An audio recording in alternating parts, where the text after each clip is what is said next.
Hello friends, तो आज हम लोग पढ़ने वाले हैं क्लास 9 का चैप्टर नंबर 8। बेसिकली अब हम लोग पढ़ेंगे सारे थ्योरम्स को। पहला थ्योरम पढ़ेंगे थ्योरम नंबर 8.1। ठीक है, ऐसे करके मैं आपको सारा थ्योरम बताऊंगा। देखते हैं पहला थ्योरम क्या बोलता है। बोल रहा है कि डायगोनल ऑफ ए पैरेललोग्राम, कोई एक पैरेललोग्राम है, चलो हम लोग बना लेते हैं पैरेललोग्राम। ठीक है, कुछ ऐसा ही होता है पैरेललोग्राम। यहाँ नाम दे देते हैं ए बी सी डी। ठीक है, बोलता है एक पैरेललोग्राम है जिसमें एक डायगोनल है। चलो एक डायगोनल ड्रॉ कर देते हैं। डायगोनल का मतलब होता है जो वर्टेक्स दिखता है, ये सब वर्टेक्स है ना 4, तो इसको ज्वाइन करने से बनता है डायगोनल। एक और बना सकते हैं, लेकिन यहाँ हमें एक ही बनाने बोला गया है। फिर बोलता है वो जो डायगोनल बनाए हैं पैरेललोग्राम का, तो क्या कर रहा है, इस पैरेललोग्राम को दो कॉन्ग्रुएंट ट्रायंगल में बांट दे रहा है। मतलब कॉन्ग्रुएंट ट्रायंगल का मतलब वो होता है कि ऐसा कोई दो ट्रायंगल जो आपस में जिसका हर कुछ इक्वल हो, किसी एक साइड से वो एक साइड इक्वल हो, इसे कोरस्पॉन्डिंग एंगल से कोरस्पॉन्डिंग एंगल इक्वल हो, दोनों का एरिया आपस में इक्वल हो, सब कुछ इक्वल होता है, जस्ट फोटोकॉपी होता है वो। ठीक है, चलिए हम लोग करते कैसे देखते हैं। हम लोग को ये सब थ्योरम है तो प्रूव करना होगा। सबसे पहले गिवन लिखेंगे, फिर क्या प्रूव करना वो लिखेंगे, फिर हम प्रूव करना स्टार्ट करेंगे। गिवन कैसे लिखते हैं, जो स्टेटमेंट लिखा है उसी में कुछ कुछ गिवन है। यहाँ देख सकते हैं कि एक पैरेललोग्राम दिया है और ए सी एक डायगोनल दिया है, तो लिख सकते हैं कि A B C D is a parallelogram. ठीक है, अब देखो पैरेललोग्राम का जितना ही प्रॉपर्टी तुमको पता है वो सब यहाँ यूज़ नहीं कर सकते हैं। हम सारे थ्योरम को धीरे धीरे पढ़ेंगे और सारी इसकी विशेषताएँ मतलब प्रॉपर्टी सब धीरे धीरे पढ़ते जाएंगे। अभी बस हमको इतना पता है पहले वाले थ्योरम में कि अगर ये पैरेललोग्राम है तो उसका अपोजिट साइड पैरेलल होता है। बस इतना ही पता, opposite side parallel. Opposite side equal मत सोच लेना, क्योंकि वो आगे जाके यूज़ करने वाले हैं। ठीक है, तो बस अभी तुमको ये पता है क्या कि अपोजिट साइड इसका होता है पैरेलल। तो लिख देंगे यहाँ पर अपोजिट साइड क्या होगा, ए बी के अपोजिट साइड कौन है, सी डी है, तो A B parallel to C D. और इस ए डी का अपोजिट साइड कौन है, ए बी है, तो A D parallel to B C. देख लो। और डायगोनल कौन है, यहाँ लिख दो ए सी भी एक डायगोनल है, ए सी इज ए डायगोनल। हो गया, यही सब गिवन दिया हुआ है। प्रूफ क्या करना है, आपको दो ट्रायंगल दिख रहा होगा, दोनों कॉन्ग्रुएंट करना है। एक ट्रायंगल ए डी सी है ना, और दूसरा ट्रायंगल होगा ए से गए तो ए बी सी, एक बार इधर से इधर गए, एक बार ए से सी पे गए, तो ये दोनों को कॉन्ग्रुएंट। ये कॉन्ग्रुएंट का सेंस तो इक्वलिटी के ऊपर ऐसे करके चिड़िया उड़ाना पड़ता है। ठीक है, ये दोनों ट्रायंगल को कॉन्ग्रुएंट करना। और पता है कॉन्ग्रुएंट करने के लिए इसका कोई 3 पार्ट उसका कोई 3 पार्ट से बराबर दिखाना होता है, 3 जोड़ा लिखना होता है, 3 पेयर। ठीक है, चलिए करते हैं प्रूफ। या फिर तुम थोड़ा सा डायरेक्ट भी दिखा सकते हो स्टार्टिंग में। अब देखो ये प्रूफ कैसे होगा, बहुत ईजी है। ये लाइन और ये लाइन पैरेलल है, इसको ये काट रहा है, देख लो अच्छे से। ये है सी डी, यहाँ पे बनाए हैं, पूरा हम दिखा दिए ऐसे करके, आगे बढ़ा सकते हैं। और ये क्या है, ए बी है, ये लाइन ऐसे काटा है, देखो यहाँ भी हम काटे हैं। देखो तो ये एंगल और ये एंगल आपस में बराबर होगा, नहीं होगा। उसी तरह इसको मान सकते हैं हम 1, इसको मान सकते हैं 2। ठीक है, उसी तरह आप देख सकते हैं एक और, कौन सा, देखो तो इधर इधर भी तो है, ऐसे ऐसे नहीं, और ऐसे काट रहा है। ठीक है, तो इधर का एंगल 3 और इधर का एंगल 4 बराबर होगा। इस रिश्ते का क्या नाम है, ये रिश्ता क्या कहलाता है, इस रिश्ते का नाम है अल्टरनेट इंटीरियर एंगल। थोड़ा ध्यान से देखना, हमेशा जो एंगल होता है वो 2 आर्म्स से बनता है, 2 बाजू से। ठीक है, ये एंगल 2 किससे किससे बन रहा है, यहाँ पे बन रहा है ना एंगल 2, किससे किससे बन रहा है, ये ट्रांसवर्सल से और ये वाले साइड से। तो हमेशा ध्यान देना, जो एंगल बन रहा है वो साइड जरूर होना चाहिए, जिस साइड का बात करें, जो लाइन पैरेलल है उसके साथ ट्रांसवर्सल होना। तो ये एंगल 2 जो है वो इस ए बी और इस वाले से बन रहा है। ये एंगल 4 जो है वो ये वाला बी सी और ये वाले ट्रांसवर्सल से बन रहा है। हमेशा एक ट्रांसवर्सल होगा और जो साइड के बात कर रहे हैं। ये एंगल 1 किसके साथ बन रहा है, ये सी डी के साथ और ये ट्रांसवर्सल के साथ, ऐसे करके सब किया हुआ है। ठीक है, अगर आपको चाहते हो थोड़ा सा स्टार्टिंग में लिख सकते हो, चलो लिख देता हूँ मैं, काहे छोड़ो। ठीक है, तो आप लिख सकते हो कि since A B parallel to C D, आपको ए बी और सी डी दिख रहा होगा, तो इस ए बी से कौन बन रहा है, 3 या 2 बन रहा है। इस सी डी से कौन बन रहा है, 1 या 4, इस सी डी से 1 बन रहा है, 4 तो बी सी से बन रहा है ना। तो A B parallel to C D, और ट्रांसवर्सल कौन है, ट्रांसवर्सल हमें एक ही है, कौन, ए सी इज ट्रांसवर्सल है ना। तो कौन कौन हो जाएगा इक्वल, एंगल 1 बराबर एंगल 2 हो जाएगा।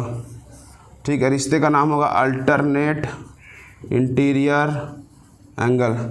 ठीक है, उसी तरह आप देख सकते हो ऑल्सो कौन होगा, देखो तो ए डी और बी सी पैरेलल है। ये सब क्यों दिखा रहे हैं, ये सब का यूज़ करने वाले हैं अभी हम लोग कॉन्ग्रुएंट करने के लिए।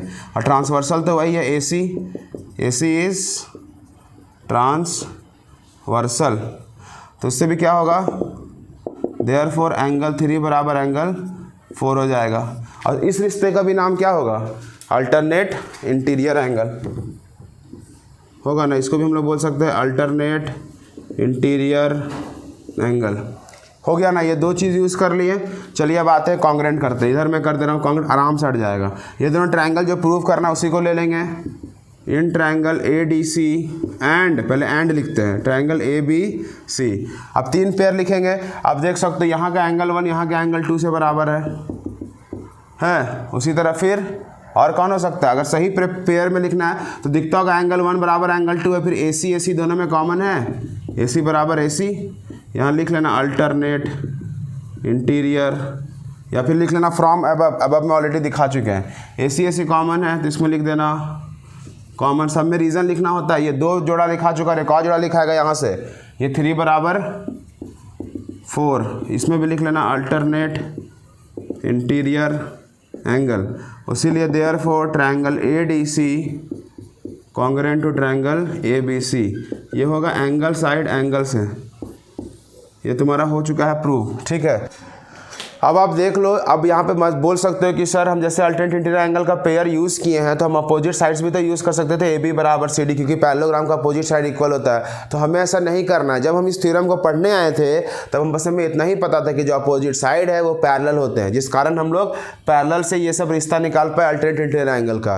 धीरे धीरे ये सब हम लोग आगे पढ़ेंगे। अच्छा पैरेललोग्राम का अपोजिट साइड इक्वल होता है, अच्छा पैरेललोग्राम का अपोजिट एंगल इक्वल होता है, तो वो सब हम लोग थ्योरम में पढ़ने वाले हैं, ठीक है। आप इसको एक बार अच्छे से स्क्रीनशॉट ले सकते हो, जो करना कर लो, ठीक है। ये बनाना ही सब आएंगे एग्जाम में, ठीक है। मैं आपको अब थ्योरम 8.2 बता रहा हूँ। थ्योरम 8.2 कुछ इस प्रकार है। अब देख सकते हैं मैंने आपके सामने थ्योरम 8.2 लिख रखा है। ये छोटा सा थ्योरम है, बोलता है इन ए पैरेललोग्राम, मतलब पैरेललोग्राम हमको पता है, बोलता है अपोजिट साइड्स इक्वल होते हैं, ठीक है। ये तो हम धीरे धीरे जान चुके हैं कि पैरेललोग्राम के अपोजिट साइड्स इक्वल, लेकिन यहाँ पे हमको प्रूफ करके दिखाना है। तो जैसे ही हम लोग थ्योरम 8.1 पढ़े थे, पिछले वाला थ्योरम पूरा सेम वैसे ही बनेगा, ठीक है। थोड़ा सा एक स्टेप हम लोग आगे बढ़ने वाले हैं। बोलता है क्या, एक पैरेललोग्राम है, चलो बना लेते हैं एक पैरेललोग्राम। इसको नाम दे देते हैं ए बी सी डी। याद है पिछले वाला 8.1 थ्योरम में क्या किए थे, डायगोनल ड्रॉ किए थे, ए से सी पे गए थे। यहाँ हम लोग ऐसे डायगोनल ड्रॉ कर लेंगे। और याद होगा कि पिछले वाले थ्योरम में प्रूफ करना था दोनों ट्रायंगल को कॉन्ग्रेंट, और यहाँ भी हम लोग दोनों ट्रायंगल को कॉन्ग्रेंट प्रूफ करेंगे, ठीक है, यहाँ तक। उसके बाद थोड़ा सा आगे बढ़ेंगे। चलिए स्टार्ट करते, लिखते हैं गिवन में बोलता है कि ए बी सी डी क्या है, एक पैरेललोग्राम है। और पैरेललोग्राम में पता ही है क्या होता है, अभी तक बस इतना ही पता है कि इसके opposite sides A B parallel to C D, और ए डी जो है उसके अपोजिट साइड कौन है, बी सी होता है पैरेलल। और एक डायगोनल दिया है कौन, ए सी। इसे देख लो, सेम पिछला ही क्वेश्चन के जैसा मैं पूरा लिख रहा हूँ, है ना। फिर अब इसमें प्रूफ क्या करना है, क्या प्रूफ है, देखो अपोजिट साइड्स आर इक्वल, वो दिखाना है। अपोजिट साइड मतलब ए बी को सी डी के बराबर दिखाना है। इस थ्योरम के बाद से हम जानने लगेंगे कि हाँ अपोजिट साइड भी इक्वल होता है। इस ए डी का अपोजिट कौन है, बी सी, तो ए डी बराबर बी सी। देख लो ऐसे करके ये 2 चीज़ आपको प्रूफ करना है, ठीक है। अब आपको पता ही, जैसे ही दोनों को ट्रायंगल को कॉन्ग्रेंट कर देंगे, एक चीज़ होता है सी पी सी टी। ये बहुत लोगों को पता होगा, कॉन्ग्रेंट हम लोग क्लास 7 से पढ़ते आ रहे हैं। C P C T is the corresponding part of congruent triangle. जैसे ही 2 ट्रायंगल कॉन्ग्रेंट हो जाता है, अब इसका जितना भी पेयर बच गया जो हम लोग यूज़ नहीं किए कॉन्ग्रेंट करने के टाइम, अब वो सब भी करस्पॉन्डिंग पेयर सब आपस में इक्वल होंगे। तो सी पी सी टी से ये बराबर ये हो जाएगा और ये बराबर ये हो जाएगा, हो गया प्रूफ। बाकी सारा जो लिखने का तरीका है उसी से लिखना है हम लोग को। याद करो हम लोग किए थे ऐसे, यहाँ पे 1 दिखाए थे, यहाँ पे 2 दिखाए थे, और बताए थे कि ये लाइन पैरेलल है तो 1 बराबर 2 होगा, किससे, कौन से रिश्ते से, अल्टरनेट इंटीरियर एंगल से।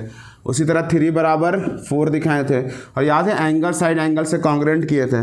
तो वो सब काम यहाँ भी करना है। याद करो यहाँ पे मैंने वो लिखा था कि कैसे 1 बराबर 2 हुआ था और 3 बराबर 4 हुआ था, लिखा था A B parallel to C D. अब जाके देख लेना पिछले क्वेश्चन में सेम वैसे ही लिखना है, इस बार इसलिए मैं नहीं लिख रहा हूँ, सीधा हम कॉन्ग्रेंट करना स्टार्ट कर रहे हैं। इन ट्रायंगल ए डी सी, ये वाला ट्रायंगल लेंगे, और ट्रायंगल ए बी सी। ये मैं जितना भी चीज़ लिख रहा हूँ सब चीज़ सेम है पीछे 8.1 थ्योरम में, ठीक है। तो पहले लिख सकते हैं ना, एंगल 1 बराबर एंगल 2, रिश्ते का नाम होगा अल्टरनेट इंटीरियर एंगल। फिर बता सकते हैं ना, ए सी बराबर ए सी, क्यों, क्योंकि वो कॉमन है, कॉमन पार्ट है ना दोनों में। ये कॉमन का स्पेलिंग ऐसा होता है, ठीक है। और बता सकते हैं कि एंगल 3 बराबर एंगल 4 है, कैसे, अल्टरनेट इंटीरियर एंगल से। इससे क्या हो जाएगा, इससे हो जाएगा कुछ ऐसे करके चिड़िया उड़ेगी, कॉन्ग्रेंट हो जाएगा, और ये होगा किसी से, जैसे इसी से एंगल साइड एंगल से। आप देख सकते हैं ये सब चीज़ पिछले ही वाले क्वेश्चन का पार्ट है।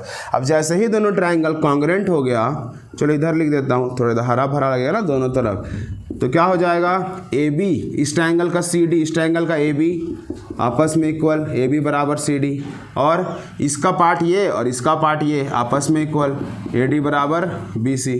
देखो इक्वल हो जाएगा, कैसे हो जाएगा, सी पी सी टी से। सो हम लिख सकते हैं in a parallelogram, hence in a parallelogram opposite sides are equal. देख लो ऐसे करके ये प्रूव होगा, बहुत इजी है। तो ये थ्योरम 8.1 और 8.2 दोनों एक जैसा ही था। पहले वाले में कॉन्ग्रेंट करना था और अगले वाले में साइड्स को बराबर दिखाना था। जैसे कॉन्ग्रेंट कर देंगे सिंपलिसिटी से हम दिखा सकते हैं। ठीक है, आप दोनों का स्क्रीनशॉट ले लो और दोनों को जरूर ट्राई करना। मैं आपको अब नेक्स्ट बताता हूँ थ्योरम 8.3।